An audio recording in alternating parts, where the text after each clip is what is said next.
I had a phone call with a client last week, and his story was something that I really truly felt that is going to connect with a lot of you guys. And for a lot of you, it's going to make a lot of sense. And I felt by sharing it, maybe it can unpack something and possibly clear the air, give you stronger insight as to what is going on and why you're feeling the way you're feeling. So this phone call started off with the individual saying that he's always angry. He's always angry. He's been angry since he was about pre-high school, going into finishing off elementary school, going into high school. He said he had a lot of pain and frustration, and he felt the way out of that was through weight training, putting on a macho performance, mean mugging, puffing his chest out, and just overall being combative with individuals. But he also expressed at the same time that he is verbally abusive to himself every single day. He'll have periods where he said that he'll feel more relaxed, it'll be quieter, but for the most part, majority of the time, he has a lot of self-hate. And as the conversation kept unpacking and I started to get to know him more and more, as much as you can get to know someone within 60 minutes. But I've built a bit of a good intuition that I picked up a lot. There was archetypally, within the masculine, you have four main archetypes. You can have all sorts of variations, but these are the main that come up. You have the king, you have the warrior, you have the magician or sage, and you have the lover. The king is what contains your psyche together. It's at the center of your psyche, holds everything together, makes meaning out of chaos. Then you have the warrior. The warrior is the individual that is devoted to its ideal. It is regimented, disciplined, detached from emotion. You have the magician, who is the carrier of knowledge, of secret wisdom that you have within you. Then you have the lover, which is the one that experiences life through sense, sight, smell, sound, beauty. Feels that they are simultaneously one with nature as nature is within them. Now, as the conversation kept going, there's one thing that stuck out. The warrior archetype within him, that energy, has completely possessed him. And as the conversation kept going, we went deeper. Why was the warrior archetype, the energy that made him lift weights, train, be machismo, and also somewhat not caring about other people's emotions, and also not even himself, which, by the way, is the shadow of the warrior. The shadow has inward, outward expression. The inward of shadow expression of the warrior is masochism, is self-harm, self-hate. It might make you feel some sense of pleasure. It might even be a way of justice for yourself, for wrongdoings that you think you did.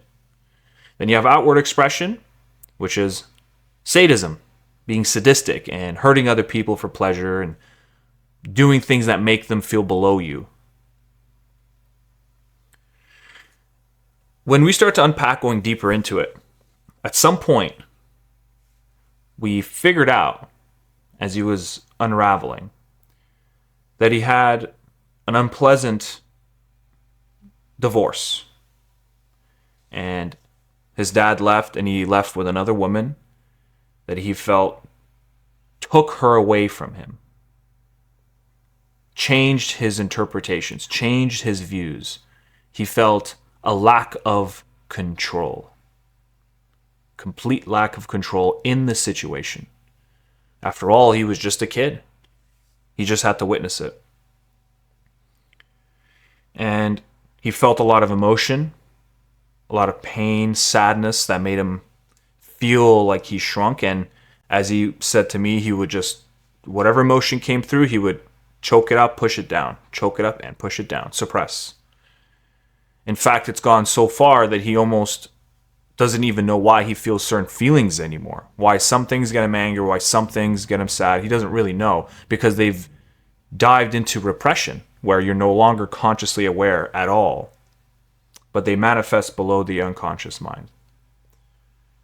And he used the warrior to push him forward, to choke up the emotion and say, well, we need to gain control in our lives again. Let's lift weights. Let's move heavy objects.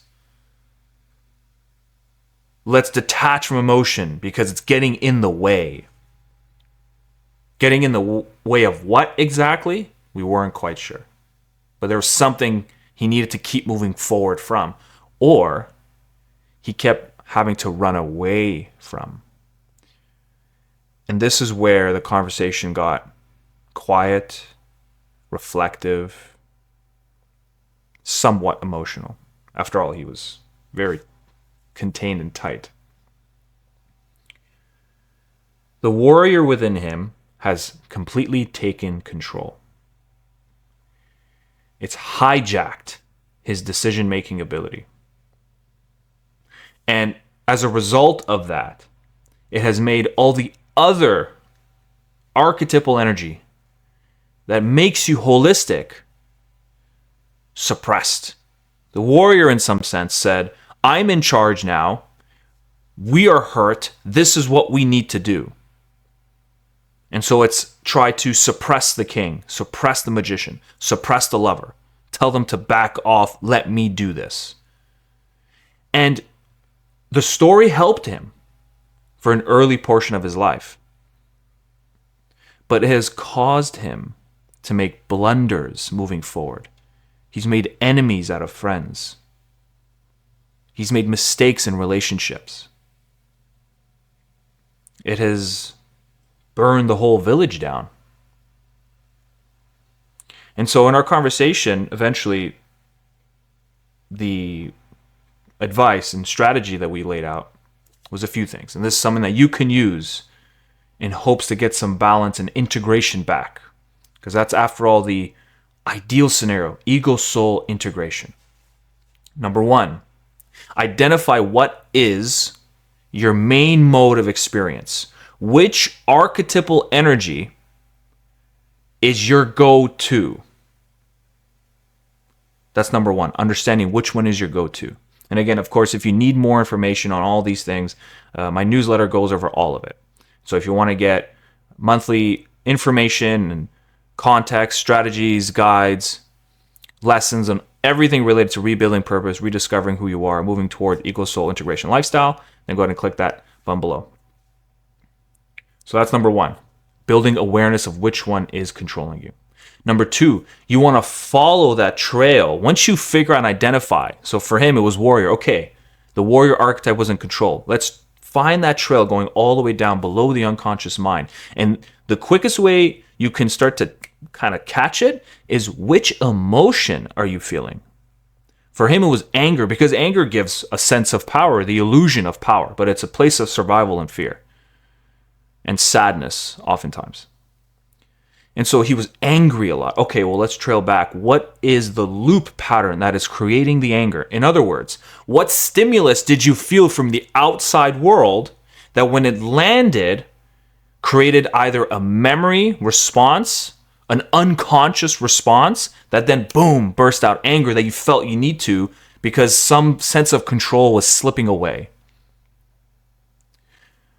For him, that sense of anger came when he felt that there was someone around him that he believed was trying to be better than him. Maybe trying to be funnier, maybe trying to show that they're smarter, that they're more successful financially. Something backed them to a corner. And so I call those loop patterns. So you get a stimulus comes in, you have either a thought or an image or a straight emotion that kicks in right away. You don't even notice it, and it just puts you in that pattern. When you then understand which emotion it was and you trail that down, it's linked to a memory. Almost always linked to a memory. Now, it won't come up to you right away. This is something that you have to journal, write it down, always sit and reflect on it throughout the days and weeks. Make it a lifestyle. I always say ego soul integration lifestyle. Can't be on a timeline. So you find the loop pattern. And when you find the loop pattern, then you can begin to understand what it is we need to do with that set emotion, because below the unconscious, you sit with emotional knots that contain trauma, memory, emotion. And that is when the archetypal force grabs onto it, pushes it up into the conscious mind, and therefore makes you do certain things that you go, well, why did I just do that? I totally lost control, because you were controlled by an emotion. And so what happens over time? Well, over time, as that complex gets ignored and suppressed, it just gets bigger and bigger. And it starts to filter out information you don't need and focus in on things that are dangerous and risk. And then eventually you live your life through fear and anxiety and panic. And for him, his mode of balance was being explosive, intimidating. Now, what's going to often happen when you do these exercises, you're going to feel intense emotion. It could be anger, it could be sadness, it could be anxiety, it could be all sorts of things. Now, what's really important, this is really crucial, you do not suppress, reject, deny the emotion. You must allow this emotion to flow through you. I'm sorry about that. Allow it to flow through you. Feel it. Breathe deep, slow, deep inhales, slow exhales, reminding yourself you're in a safe environment, that everything is okay, that you can stop any time you want. Provide yourself that sacred environment so that you can allow yourself to practice experiencing these memories, experiencing these emotions without flying, suppressing, rejecting any of it. Because over time, you will get stronger and stronger and stronger. And then you will soon be able to actually bring that memory that's been stuck within you out into the forefront where you can observe it and decide now, is this something I need to let go? More than likely, yes. But is there something within it I need to integrate? In other words, for me, I've always had this pain that I need to prove myself to other people. That won't go away, but it doesn't control me. Instead, I use it for this. I want to help individuals. I truly do. And I know at some point I use that story as a way to help ease pain in my life, and I let it control me, and I let people walk all over me at a time. But when you bring it to the forefront, you contend with it, I can let go of that old story. I don't need to be the pushover anymore. It's not something that's serving me. But I can integrate the aspect of it and accept myself as that's just part of who I am. And that's okay.